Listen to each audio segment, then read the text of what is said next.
Saab channel, and this video is going to be how to reset the oil light on pretty much any mid-2000s GM, Chevy, in this case Suburban, but it works for a lot of different GM vehicles that have this type of info display.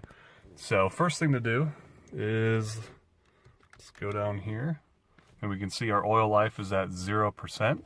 So to reset this, turn the key to on. Notice I'm not starting the vehicle, just turn it to on and depress the gas pedal 3 times. Turn the key back to off. And if you saw it flashed oil life reset there. But after doing so, the oil life will now read 100%.